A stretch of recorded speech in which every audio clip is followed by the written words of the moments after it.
Miss Barbara POV. Is Mr. Carl Fierro inside? Mataray na tanong sa akin ng isang babae na nakataas pa ang isang kilay. Tinaasan ko rin to ng kilay. What's your name, ma'am? Tanong ko dito na hindi pa rin inaalis ang pagkakataas ng isang kilay. Athena Heron. Is Mr. Carl inside?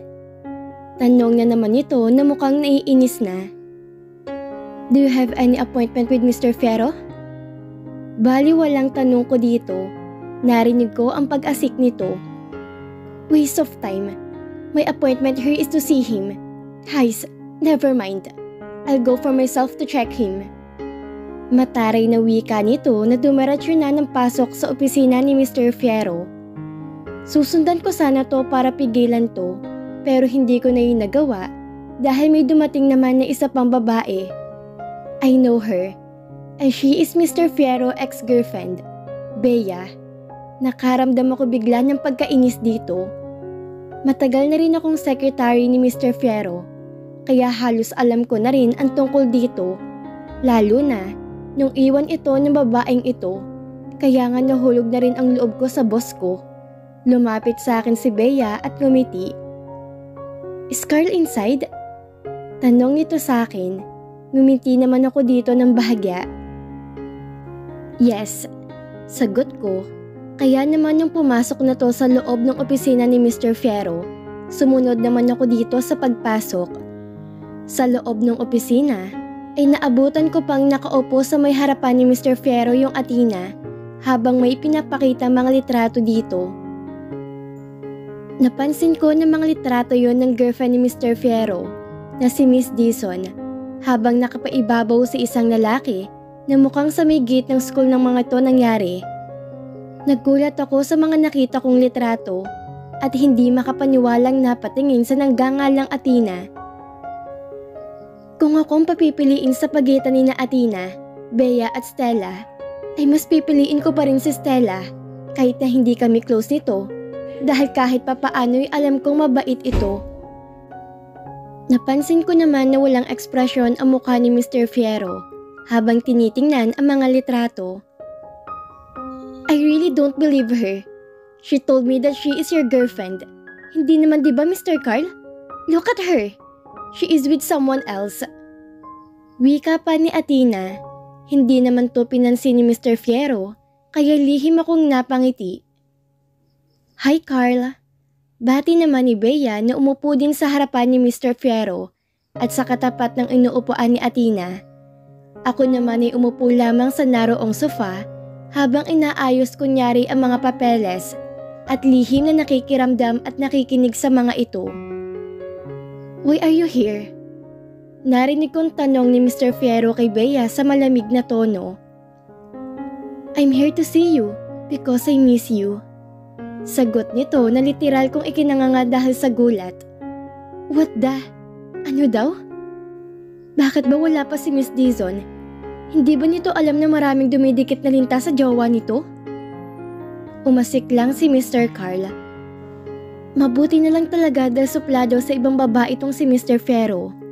Sana lang ganito lahat ng lalaki kapag nilalandi. Ito rin ang dahilan kung kaya't nahulog din ang loob ko sa boss ko. Ang malas ko lang dahil naging overqualified na ako para kay Mr. Fierro, kaya ang napili nito ay si Miss Dizon. And speaking of Miss Dizon, I'm here na Mr. Carl. Singit ng isang boses mula sa may pintuan. Lahat kami ay napabaling ang tingin sa may pintuan. Ang dumating ay walang iba kundi si Miss Dizon, na ngayon ay halatang nagulat sa naabutan nitong mga linta na nakapalibot sa jowa nito. Nagpalipat-lipat ang tingin nito sa akin, kay Bea at Athena. Tiningnan ko rin si Athena at Bea. Si Athena ay halatang inis sa pagdating ni Miss Dizon dahil nakatingin to na masama sa direksyon ni Miss Dizon. Si Bea naman ay baliwalang nakadikwatro ang mga binti habang nakalingon kay Miss Dizon. Hirap talaga kapag gwapo ang boyfriend. Here's the ex, here's the beach, and here's the present. And here's the ultimate extra me. Stella POV. Nagulat ako nung maabutan kong 3 babae sa opisina ni Mr. Carl. Anong ginagawa ng mga to dito? Napakunot na upa ko nung hindi man lang ako pinansin ni Mr. Carl at nakatutok lang ang mga mata nito sa ibabaw ng lamesa nito. Hi! Bati sa akin ni Bea pero hindi ko to pinansin dahil naagaw ng aking atensyon sa mga litrato na nasa ibabaw ng lamesa ni Mr. Carl. Mga litrato yun ni Yuan. Nabaling ang tingin ko kay Athena na ngayon ay masama ang tingin sa akin. Inirapan ko pa ito. What's with it? Why are you on the top on Yuan Lee? Tanong bigla sa akin ni Mr. Carl na ikinatingin ko ulit dito. Kinabahan ako nung mapansin ko na cold ang mga titig nito sa akin. Kasi Mr. Carl, ano kasi? You don't need her explanation, Mr. Carl. Because she is not your girlfriend, right? Putol niya Athena sa mga sasabihin ko. Ano bang sinasabi nito? Hindi pa rin ba naniniwalang babaeng to? Do you really need the proof, Miss Athena? Baling bigla ni Mr. Carl kay Athena na ikinamulaga nito at naguguluhang tumingin kay Mr. Carl. Ha? What proof? Ano bang sinasabi mo, Mr. Carl? Alam ko naman na nagsisinungaling ng babaeng to. Because this picture are already the proof. Hindi ka naman niya boy. Hindi na naituloy ni Athena ang mga sasabihin nito dahil nagulat kaming lahat nung biglang tumayo si Mr. Carl mula sa pagkakaupo nito sa swivel chair nito. Biglang bumilis ang tibok ng puso ko nung unti-unting lumapit sa akin si Mr. Carl. Tumigil to sa harapan ko at tinitigan ang mga mata ko. Hi sweetheart. Bati sa akin ito habang bahagyang nakangiti sa akin. Narinig ko naman ang pagkasamid ni Bea at Athena dahil sa pagkabigla. Lalo namang bumilis ang tibok ng puso ko at hindi ko alam ang magiging reaksyon ko. Lalo na't nakatingin sa amin sina Bea, Athena at Miss Barbara. Hi! Hindi ko na naituloy ang pagbati ko kay Mr. Carl dahil bumaba na ang mukha nito sa mukha ko para halikan ako sa labi. Napamulaga ako sa ginawa nito. Hindi ko kasi inaasahan na hahalikan ako ni Mr. Carl sa harapan ni Bea, Athena at Miss Barbara. No! Si Athena. What the heck, Carl? Bea. Oh my God! Miss Barbara. Naramdaman ko ang pamumula ng aking pisngi nang marinig ko ang mga reaksyon ng mga taong nakapaligid sa amin. Napapikit pa ako at napakapit sa balikat ni Mr. Carl na maramdaman ko ang bahagyang paggalaw ng labi nito sa labi ko. I'll go outside. Si Miss Barbara. I can't believe this. Si Bea. That's enough. I believe now. Narinig kong sigaw ni Athena. Agad namang bumito sa akin si Mr. Carl at bumalik sa swivel chair nito. Naiwan naman akong tulala roon. Napansin ko na wala na sa loob ng opisina si Bea at Miss Barbara at ngayon ay palabas na rin si Athena na alam kong umiiyak. Napatingin naman ako kay Mr. Carl na ngayon ay walang imik at parang may malalim na iniisip. Galit ba to sa akin? Athena POV. Bakit siya pang nagustuhan ng Prince Charming ko? Maganda naman ako at sexy. Bakit walang nagkakagusto sa akin? Kanina pa akong nandito sa apartment at nakakulong dito sa aking kwarto. Kanina pa rin akong umiiyak dahil hindi ko matanggap na may girlfriend ng aking Prince Charming at ang bitch na sobrang kinaiinisan kong babaeng yon. Alam ko rin naman na girlfriend ni Mr. Carl si Stella dahil pinaimbestigahan ko talagang mga ito pero hindi pa rin ako naniwala. I'm really stupid. Nakakailang box na rin siguro ako ng tissue sa kakaiyak ko. Bisit kasi mga luhang to Namamaga ng pretty eyes ko. Nang wala na ako masaid na luha sa mga mata ko, ay tumayo na ako sa aking kama at sinimulan kong ayusin ang aking sarili. Naglagay ako ng makeup at lipstick. Broken ako. Oo, pero maganda pa rin ako. Pilit akong ngumiti sa harap ng salamin at pinakalma ko ang aking sarili. Nang matapos ako sa ginagawa, ay lumabas na ako ng aking kwarto. Gusto ko magliwaliw para makalimutan ko agad si Mr. Carl. Naabutan ko sa may sala sina Kat at Margot, nanonood ng TV. Napatingin ang mga to sa akin at tiningnan ako. Okay ka na? Sabay na tanong ng mga ito sa akin. Of course I am. Ako pa? Masyado ako maganda no? Para magluksa sa isang lalaki. Sagot ko sa mga ito na inirapan pa ang mga ito. Pinakatitigan naman ako ng mga ito na para bang sinisigurado kung magsasabi ba ako ng totoo. Umiwas naman ako ng tingin sa mga ito. Saan ka naman pupunta? Tanong pa ni Margot. Sa Mars, maghahanap ng lalaking walang sabit. Sama kayo? Sagot ko sa mga ito. Napakunot noon naman ang dalawa at nakatingin. Pagkatapos ay muling bumaling ang mga ito sa akin. Sama kami. Sabay na sagotin ng Margot at Kat na natataranta pang tumayo para pumunta ng kwarto at nagbihis.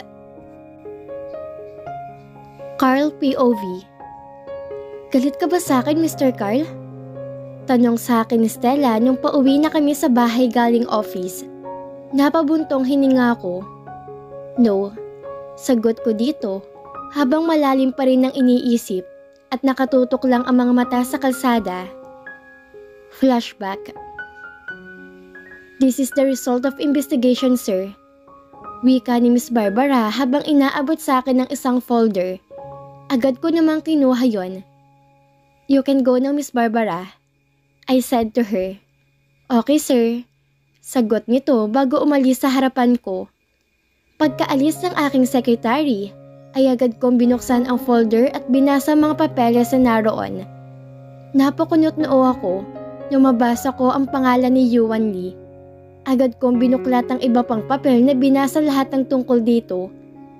Napatukod ang aking braso sa ibabaw ng lamesa at napahawak sa aking sentido. Pilit kong ipinapasok sa isip ang mga nabasa ko. Yuan Lee is not a real Chinese because he is pure Filipino and he is adopted son. And the more shocking part is, he is my girlfriend's big brother. I look up to the ceiling of my office and make a deep hide. What's going on? How come? Umayos ako ng upo at muling binasa ang mga papeles na nasa aking harapan. Parang wala sa sarili na naibagsak ko muli ang mga yon sa ibabaw ng lamesa matapos ko mabasa ng lahat ng yon. Tumayo ako at humarap sa may bintana para pakalmahin ang aking sarili. Nang makahinga na ako ng maayos, ay muli akong umupo sa aking swivel chair at nagsimulang mag-dial ng number ng isa kong kakilalang private detective. What can I do for you, Mr. Fierro? Tanong nito sa kabilang linya.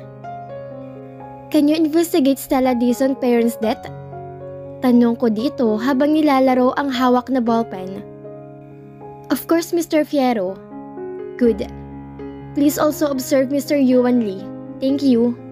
Wika ko dito bago pinatay ang tawag. Matapos ang tawag ay napabuntong hininga ko at napasandal sa aking swivel chair. End of flashback. Bumalik ang diwa ko sa kasalukuyan nung marinig ko ang boses ni Stella na paulit-ulit na tinatawag ang aking pangalan. I look at her and saw her confusing face. May problema ka ba, Mr. Carl? Tanong nito sa akin.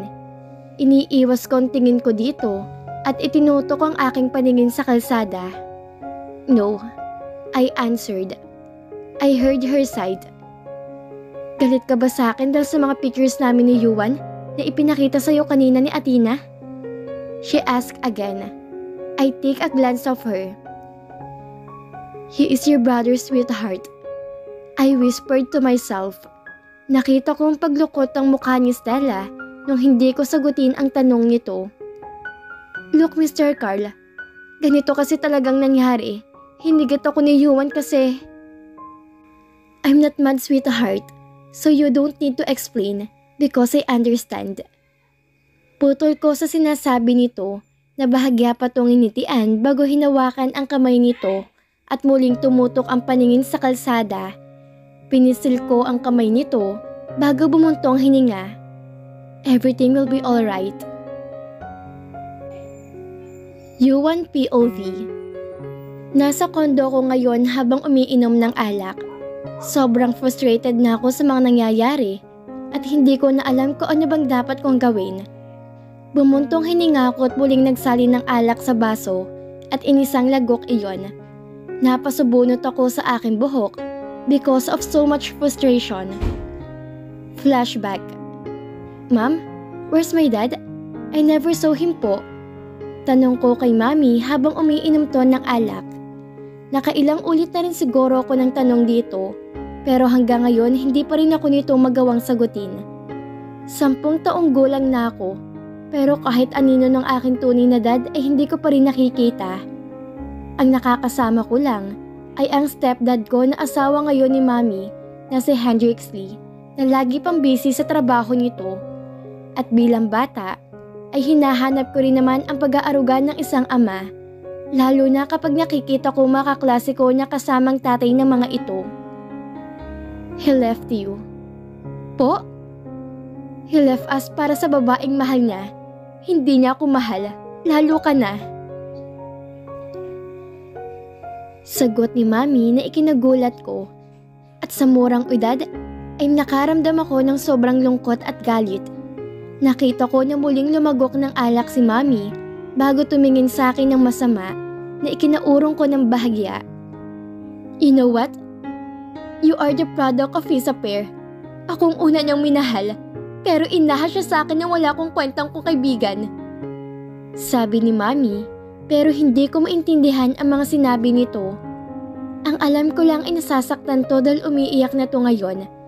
Nasaktan din ako para dito at nakaramdam ng galit para sa kaibigan nito na nanakit dito. Lumapit ako kay Mami at hinaplos ang likod nito, pero tinapik lang nito ang aking braso at inihagi sa sahig ang baso na ginagamit nito. Tumalsik ang bubog sa kung saan. Nagulat ako sa ginawa ni Mami, lalo na nang hawakan nito ang braso ko na mahigpit. Napadaing pa nga ako ng bahagya ng dahil doon. Mami, nasasaktan po ako. Naluluhang wika ko dito na nagpumiglas na sa hawak nito, pero lalo lamang humigpit ang pagkakahawak nito sa aking braso. Naramdaman ko na rin ng unti-unting pagbaon ng mga kuko nito sa balat ko. Napaluha ako sa sakit. I don't care, because this is not enough to make revenge to your parents. And don't you ever call me Mommy again, because you are not my son. Sigaw ni Mami sa mukha ko na iniiyak ko. What do you mean, Mami? Umiiyak na tanong ko dito. Tumawa to ng malakas bago ko binitawan at nilagok ang laman ng boteng hawak nito. Nakita ko ang pagdurugo ng aking braso dahil sa kuko nitong bumaon sa aking balat. You heard me right? You are not my son because I just adopted you.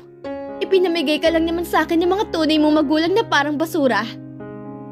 Sagot naman ni Mami na ikinaiyak ko. Hindi po totoo yan. Anak niyo po ako, Mami. Mami ko po kayo. Umiiyak na wika ko dito na sinubukan pa tong yakapin pero lumayo lang to sa akin. I'm not lying. I'm not your mother. And I will never be because I'm barren. Iniwan kong daddy mo nang dahil doon. At pinili niyang mami mo. Naging sila.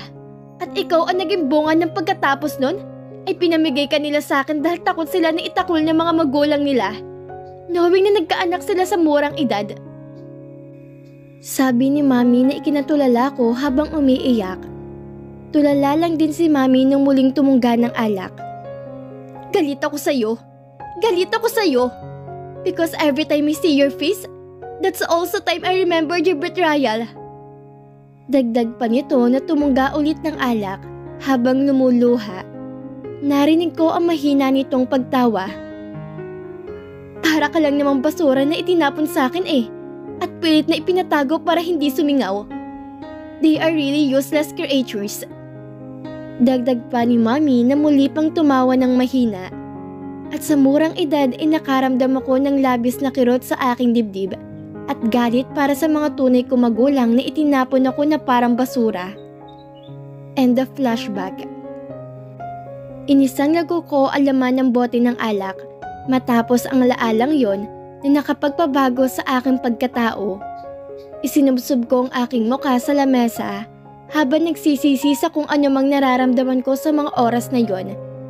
Nagsisisi ako sa mga bagay na pinaniwalaan ko noon na siyang naging dahilan ng pagkawala ng mga tunay kong magulang.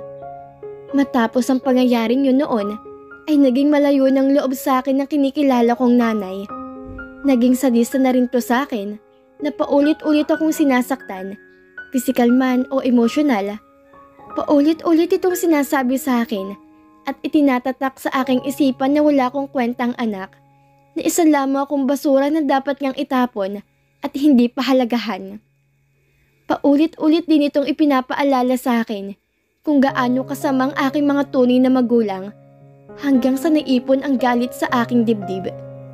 Naramdaman ko ang galit na hindi dapat nararamdaman at nagawa kong isang bagay na hindi ko dapat ginawa.